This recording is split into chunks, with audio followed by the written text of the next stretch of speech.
Most criminals do not want their victims found, but in this case, investigators would be led from one horrifying discovery to another.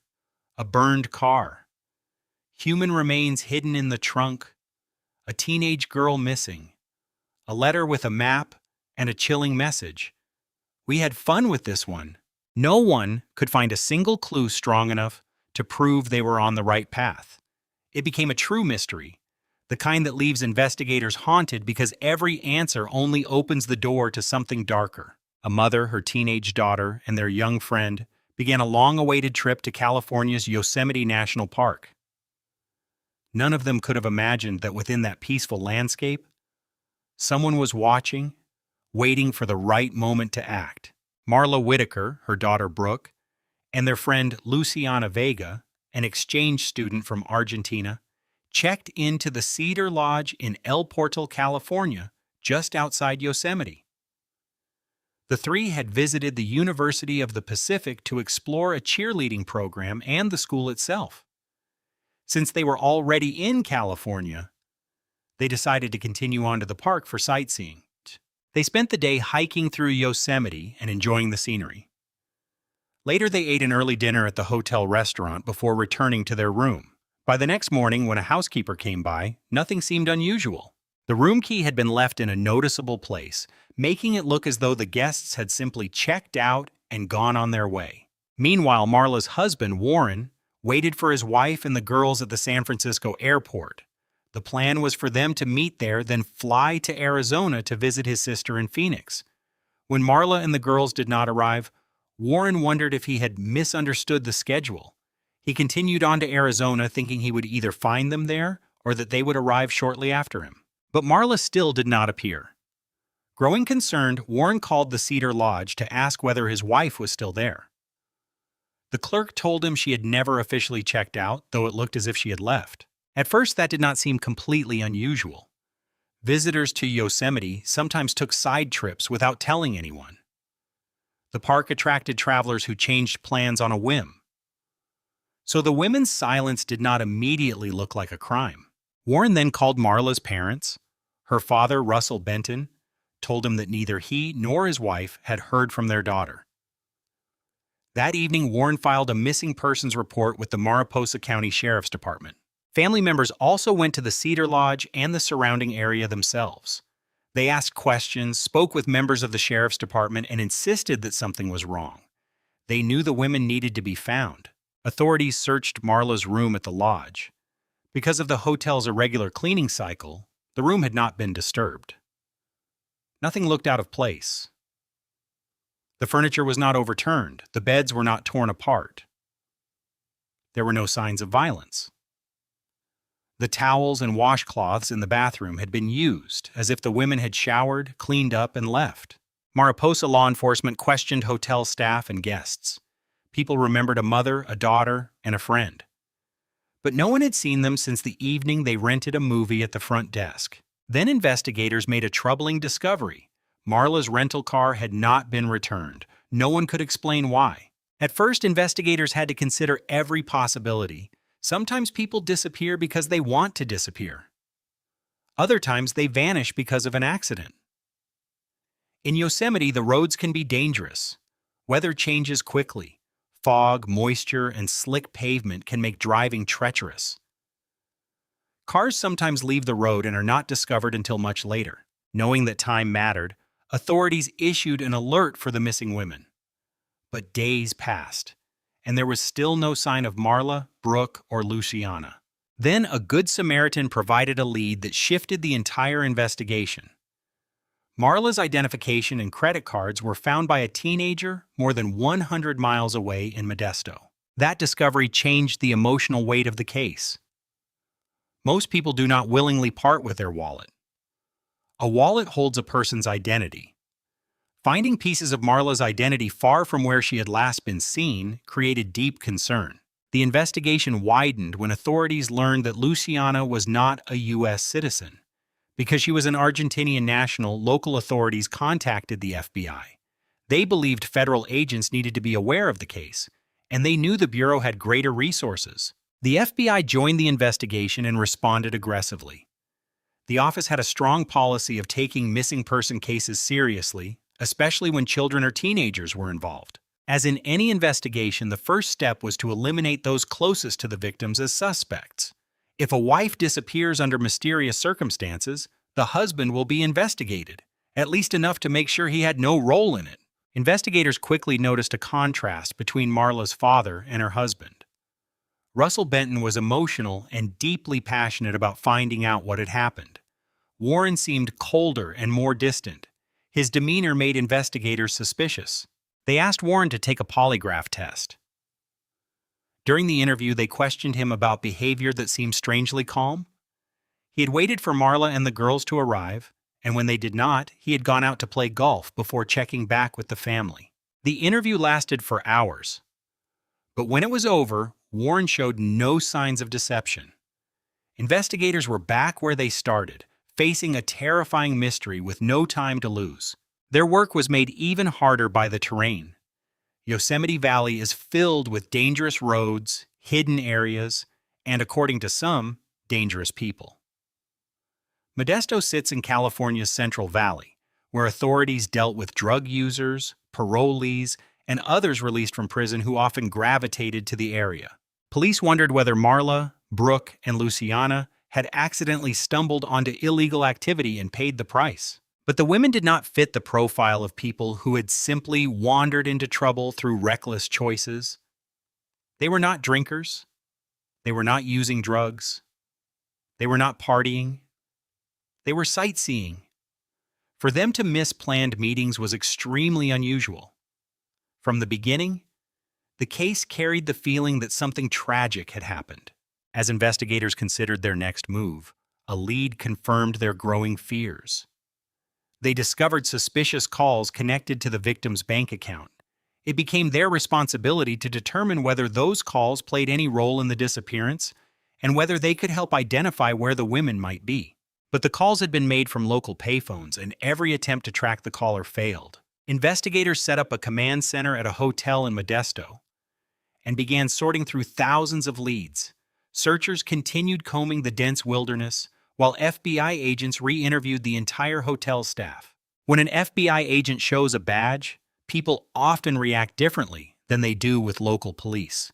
Their cooperation rises, and so does their anxiety. Agents soon learned that Marla had asked the Cedar Lodge management to change the lock on their room shortly before the women disappeared. The locksmith who performed the work was a man named Dalton Pike. The reason for the lock change seemed innocent. The room only had one key, and Marla wanted one key for herself and another for the girls. Still, the person who changed the lock naturally became a suspect. Investigators brought Dalton to Modesto, interviewed him, gave him a polygraph, and cleared him. As a matter of routine, agents also interviewed Nolan Mercer, a handyman who lived at the Cedar Lodge. He told investigators he had never seen Marla or the girls. A quick background check showed good reviews from his supervisor and no criminal record. Other employees could not be eliminated so easily. Some had troubled histories. One man investigators examined closely was Roy Cobb, a paroled felon working as a janitor in the hotel restaurant, the same restaurant where Marla and the girls had eaten their last meal. Investigators focused on people who had access to the victims, then tried to determine whether those people had real value as suspects. Roy was taken into custody on a parole violation after his parole officer smelled alcohol on his breath. When the FBI asked him about the missing women, he insisted he had nothing to do with it. For investigators, the case was frustrating. They were working with generalizations, rumors, and suspicion. In this kind of work, investigators need something solid from time to time. But this case offered almost nothing. Then police noticed an odd coincidence. Roy had a roommate who also worked at the hotel. His name was Travis Harlan, and he too was a parolee, with a history involving serious crimes. He was later jailed for failing to register as a sex offender. It was not difficult for law enforcement to believe that Roy and Travis might be involved. But both men denied any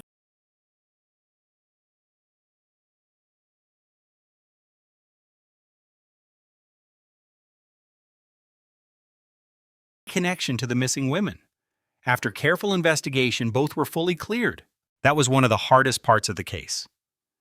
Investigators spoke to well over 100 people, yet no one gave them one piece of information strong enough to convince them they were on the right track. Then an important discovery changed everything. Far from the Cedar Lodge, on the northwestern edge of Yosemite, a hiker found a burned car hidden off a highway. The red paint had been scorched away, but the license plate matched the Pontiac rented by Marla Whitaker. It was obvious the car had been forced into that position. Someone had backed it through a barbed wire fence and driven it down into a place where it would be hidden from view. When the car was found, everything changed. Investigators felt a wave of dread.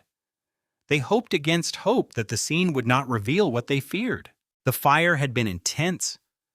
The trunk lid was warped from the heat and difficult to open. When investigators finally pried it open, they found the burned remains of two people. The news devastated everyone. Family members and investigators had hoped and prayed the women would be found alive. But one painful question remained. Where was the third person? Was Brooke alive? Was she being held somewhere? Was there still a chance? The FBI's Trace Evidence Unit specializes in identifying and comparing tiny materials transferred during crimes, including hair, fibers, fabric, glass, soil, and other trace items. In one reported period, the unit examined thousands of items across thousands of cases.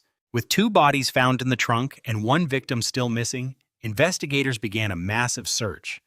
They were looking for 3 people, and now they feared one victim was still somewhere out there. Because the bodies were so badly burned, examiners used dental records to identify the remains as Marla Whitaker and Luciana Vega.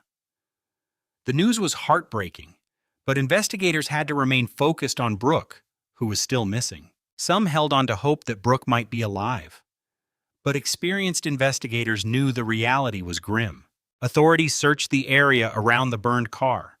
Nearly 100 feet from the vehicle, they found Marla's purse and a fanny pack. Both contained cameras with film inside, and the film had somehow survived.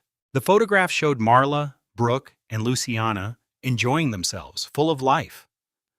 More importantly, the pictures helped investigators narrow the timeline. They now knew the women had been alive and well in their hotel room late in the evening. Whatever happened to them occurred after that and before the housekeeper arrived the next morning. It was not much, but it gave investigators a starting point. Based on the remote location of the burned car, they also believed the killer was local and familiar with the surrounding countryside. At this stage, the investigation was still partly a game of chance. But soon a local suspect appeared to show his hand. On the same day investigators found and began processing the burned vehicle, Grady Lawson shot a Modesto police officer. The officer had tried to pull him over for an apparent vehicle violation. Instead of stopping, Lawson ran. During the pursuit, he opened fire and wounded the officer. Many people found the timing suspicious. Why would Grady Lawson get involved in a broad daylight shooting with police unless he was connected to something serious? And the biggest case in town was the disappearance and murder of the 3 women. Lawson was a local man from Stanislaus County who had grown up within miles of where Marla's car was found. His actions triggered a deeper investigation into him and his half-brother, Russell Danner. Investigators soon learned that Danner was a parolee who had recently been arrested on a violation. A background check revealed that both men had extensive criminal histories. Methamphetamine had long affected the community, and with it came many other crimes. Investigators considered whether the women might have been kidnapped for ransom or because someone thought they were wealthy and could be forced to provide money. Both Lawson and Danner immediately denied any involvement in the murders. They went further and agreed to take polygraph tests. Lawson's result was inconclusive. Danner failed his. Then investigators found witnesses who appeared to connect the brothers to Marla. Marla's wallet had been found in Modesto, containing identification and credit cards. Witnesses claimed they had seen Danner and Lawson with her identification, trying to use it for identity theft. Those same witnesses said the men had some of the victims' jewelry as well. Formal charges were delayed when the FBI office in Modesto received a mysterious new lead. A letter arrived containing a map. On the map was the disturbing message, "We had fun with this one." The FBI brought in a cadaver dog from Los Angeles. Investigators went to the location marked near Don Pedro Reservoir. The dog immediately picked up the scent and found Brooke's body. The scene was horrifying. It was clear that Brooke had been the victim of a violent crime. For the investigators, the discovery was deeply personal. They had become emotionally invested in the case. Finding Brooke confirmed what they had feared, and the sadness was overwhelming. The letter itself was unusual. Most killers do not want their victims found. Here, the offender had told investigators where to go to find the third victim. That behavior raised questions. Did he feel some strange attachment to Brooke? Why would he conceal his identity and other evidence so carefully, then point police toward more evidence? Authorities had more urgent questions. The letter arrived after Danner and Lawson were already in custody on unrelated charges. Had they asked someone on the outside to send it in order to mislead police? Or was there an accomplice still free? Because the letter said "we," investigators naturally wondered if more than one person was involved. Then the task force received its first forensic break. Trace evidence found near Brooke's body appeared to link the brothers to the crime. Investigators found pink and orange acrylic fibers. The orange fibers were consistent with fibers recovered from items connected to Lawson and Danner. Once that forensic link appeared, the brothers became the main focus of the investigation. Under pressure, Lawson publicly maintained his innocence. But Danner eventually confessed to the kidnapping and murder of all three women. Yet his confession did not mention an accomplice, and residents throughout the area remained fearful. The backdrop was Yosemite National Park, known around the world for its beauty. But the nature of these crimes made investigators worry there could be another victim. Authorities had secured a confession from Russell Danner for the kidnapping and murder of the three women, but the letter revealing Brooke's location raised a terrifying possibility: a killer might still be free. People in the community were frightened. Parents approached investigators at Little League games demanding answers. Were they safe at home? Were they safe going to the mall? Investigators had nothing they could say that would erase those fears. Soon the Yosemite area learned that there was reason to worry. A young naturalist named Aubrey Lane, who worked with the Yosemite Institute, was supposed to visit a friend in Sausalito. When she failed to arrive, her worried friend contacted the park to report her missing. A park ranger led investigators to Aubrey's cabin. From the beginning, the signs were disturbing. Broken sunglasses lay on the front porch. A watering can had been knocked over. Inside, one bedroom showed clear signs of violence. Furniture was out of place and overturned. The bed was in disarray. It was obvious that a violent crime had occurred there. The victim had fought hard, and the attacker had not had time to return and clean up. Investigators locked down the scene and began the careful work of collecting evidence. The first question was whether this crime was connected to the earlier Yosemite murders. Authorities were told firmly that there was no connection between Aubrey's murder and the deaths of Marla, Brooke, and Luciana. But then Aubrey's body was found in a nearby creek. Evidence indicated a sexual assault, and investigators later found that her body had been mutilated.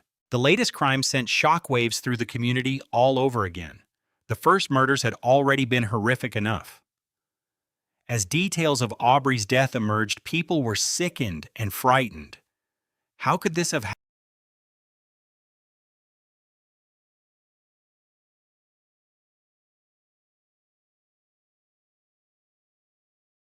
happened? How could it not be related? If the men suspected in the earlier case were already jailed, then perhaps something had been missing all along. Something was missing, but this time investigators had many clues, thanks to Aubrey herself. She had fought her attacker with tremendous force, and because she fought, the offender left behind evidence. There were tire tracks and other leads. Unlike the earlier Yosemite crime scenes, this scene gave investigators evidence they could follow. A firefighter soon reported seeing a blue International Scout parked near Aubrey's cabin.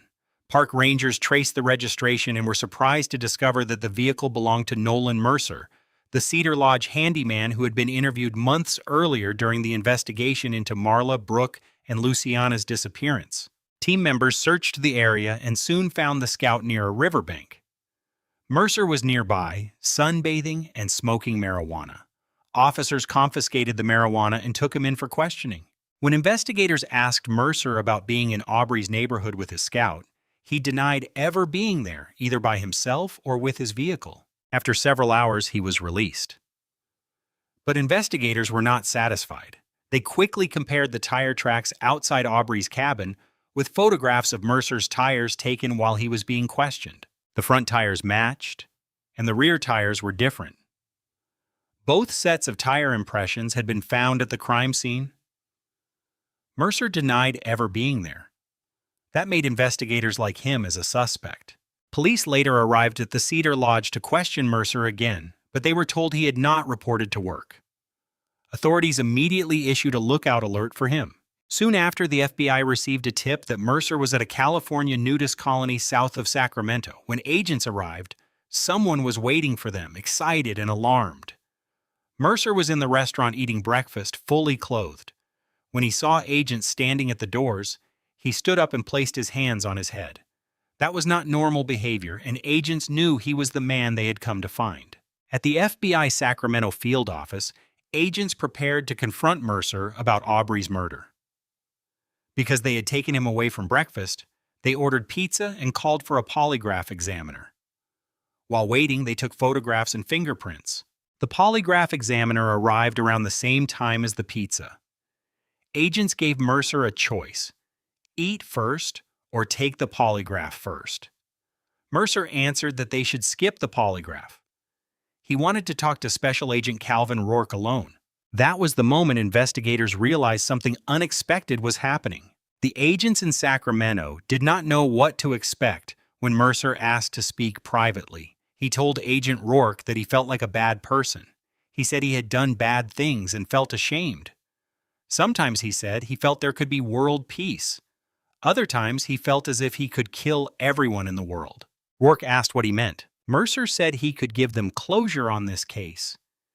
Then he added that he could give them closure on more.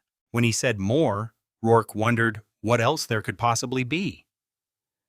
He asked if Mercer meant the 3 women from El Portal. Mercer nodded. Then Nolan Mercer began revealing his darkest secrets. He told the agent that he had been abused by a relative when he was young. From training and experience, Rourke knew that such trauma could be connected to sexual dysfunction and sexually motivated violence. Rourke also learned that Mercer had worked as a cartoonist for his high school newspaper and had once dreamed of becoming an artist. But Mercer had darker dreams too. He admitted that he had fantasized about killing women since childhood. Some people have illegal and violent fantasies, but understand the line between fantasy and action. Mercer chose to cross that line. His fantasy involved young girls, and he knew those girls would likely have a guardian with them. Mercer later admitted that on the day he murdered Marla, Luciana, and Brooke, he had first gone to his girlfriend's house. According to him, his girlfriend and her daughters had been his intended victims. But before he could carry out that plan, a visitor interrupted him. Agitated and restless, Mercer returned to the Cedar Lodge. There, he saw Marla, Brooke, and Luciana. He decided they would become his victims. He began opening doors and announcing himself in nearby rooms even though no one was staying there. He made it sound as if he was looking for a leak. At first, Marla refused to open the door. Eventually, she gave in. Once inside, Mercer forced the teenage girls into the bathroom at gunpoint. Then, he killed Marla in the bedroom. Afterward, he carried her body outside and placed it in the trunk of her rental car. He returned to the room and killed Luciana, then placed her body in the trunk beside Marla. After that, he sexually assaulted Brooke and drove her to a secluded area near Lake Don Pedro. Brooke did exactly what a victim is often told to do. She cooperated, not knowing that her mother and her friend were dead in the trunk of the car. At the secluded location, Mercer carried Brooke to an isolated spot. As morning came, he made a disturbing declaration of love and killed her. Mercer then abandoned the rental car in a remote part of the Stanislaus Forest and took a taxi back to El Portal. Later, he returned to burn the car. But first, he took Marla's wallet and threw it away in Modesto to mislead investigators. Much later, he mailed the anonymous letter with the map. When asked why, he said it bothered him that Brooke was lying out in the elements and might never be found. He decided to make sure her body was discovered. Mercer kept a low profile for a while. But when he met Aubrey Lane, he could no longer control his dark fantasies. He saw a young woman with blonde hair and ponytails working around a small green cabin. He decided she was alone enough. He went to his truck, took a gun from his backpack, and approached her. He began talking to her. When she turned her back, he pulled out the gun.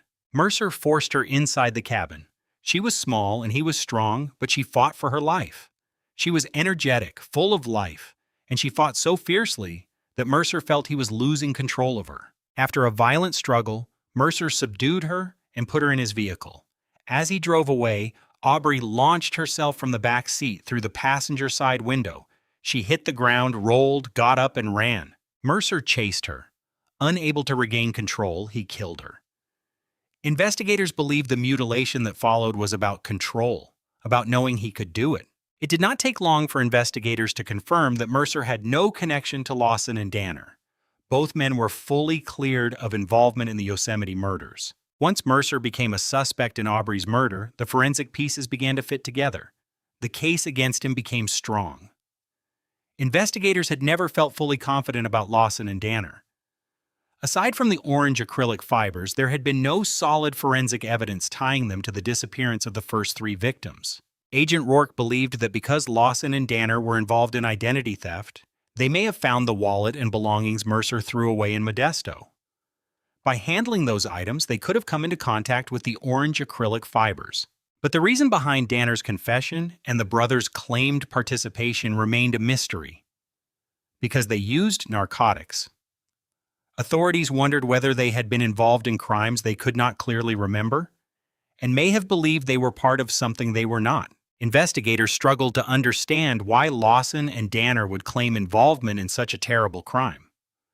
But applying ordinary common sense to men like them did not always work. When Mercer was arrested for Aubrey's murder, the news was shocking enough. When people quickly learned that he had also confessed to the Yosemite murders, they were stunned. There was another reason residents were shaken. The Mercer family was already known in the area because of an infamous and entirely different crime from long ago. Agent Rourke told Mercer that someone needed to prepare his family. They had already suffered the loss of one son. Someone needed to go to them and help them face what was coming. Nolan Mercer was the brother of Caleb Mercer. When Caleb was a young child, he was abducted by a predator and held captive for years. Eventually, he escaped. When police asked who he was, he answered with the only identity he could still hold on to. He knew his first name was Caleb. His abductor received a prison sentence many believed was far too light.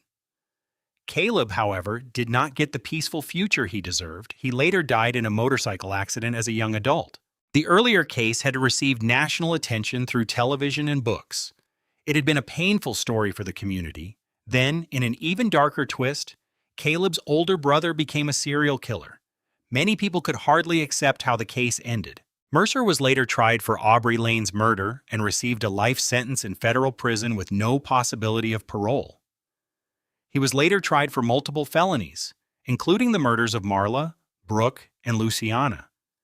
He pleaded insanity, but the jury rejected it. After deliberating for only a short time, they found him guilty of first-degree murder. He was sentenced to death.